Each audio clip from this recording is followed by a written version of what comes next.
સુરતના ડિંડોલી ખાતે રહેતા શ્રમજીવી પરિવારની 1.5 વર્ષની બાળા રમતા રમતા માતા પિતાની જાણ બહાર મેગ્નેટિક મણકાની માળા ખાઈ ગઈ હતી, જે બાળાની સ્મીમેરના તબીબોએ સર્જરી કરી મણકા બહાર કાઢ્યા હતા. તો બાળાના આંતરડાની દિવાલમાં પડી ગયેલા કાણા રિપેર કરી બાળાનું તબીબોએ જીવ બચાવ્યો હતો. ડિંડોલી વિસ્તારમાં 1.5 વર્ષની અનન્યા પરિવાર સાથે રહે છે. પિતા સાયકલ રિપેરિંગનું કામ કરે છે. 1.5 વર્ષની બાળકી માતા પિતાની જાણ બહાર મેગ્નેટિક મણકા ગળી ગઈ હતી.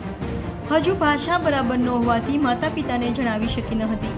ત્યારબાદ બાળકીને ઉલટી તથા પેટમાં દુખાવો થતાં નજીકના દવાખાને સારવાર માટે લઈ ગયા. 2-3 દિવસની સારવાર લીધા બાદ પણ દર્દીને ઉલટી તથા પેટનો દુખાવો બંધ થતો ન હતો. બાળકીને લઈને ફરી દવાખાને લઈ ગયા, જ્યાંથી તેમને મોટી હોસ્પિટલમાં જવાની સલાહ અપાઈ. જેથી બાળકીને લઈને પરિવાર ગત 27/8/2024ના રોજ સ્મીમેર હોસ્પિટલ આવ્યા હતા. માતા પિતા મણકા ગળી જવાની માહિતીથી અજાણ હતા, તેથી તેમને નાના બાળકોના વોર્ડમાં દાખલ કરાઈ હતી, જ્યાં તેણીના પેટનો એક્સરે કઢાવતા ખબર પડી કે બાળકીના પેટમાં મણકાની માળા છે. તેથી તેણીને વધારે સારવાર માટે સર્જરી વિભાગમાં શિફ્ટ કરાઈ હતી. સર્જરી વિભાગના પ્રોફેસર ડોક્ટર હરીશ ચૌહાણ અને એન્ડોસ્કોપી કરીને માળા કાઢવાની કોશિશ કરી, પરંતુ માળા મણકા જઠરની દિવાલમાં ખૂપી ગયા હતા. તેથી તાત્કાલિક ઓપન લેપ્રોટોમી ટાંકાવાળું પેટનું ઓપરેશન કરવાનું નક્કી કર્યું હતું.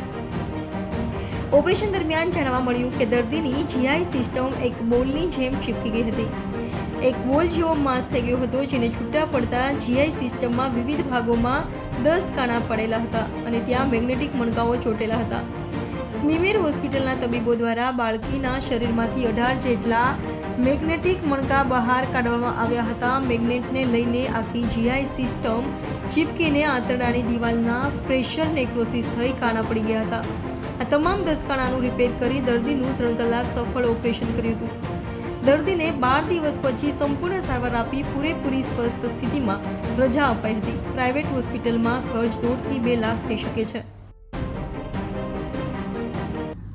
અમારા સ્મીમેર હોસ્પિટલમાં દર અઠવાડિયે 10 થી 12 બાળકો અલગ અલગ પ્રકારની ફોરેન બોડી ગળી જઈને આવતા હોય છે, અને ક્યારેક આ ફોરેન બોડી શ્વાસ નળી અને ફેફસાની નળીમાં ફસાઈ જતા બાળકો હોસ્પિટલ પહોંચવા પહેલાં દમ તોડી દેતા હોય છે.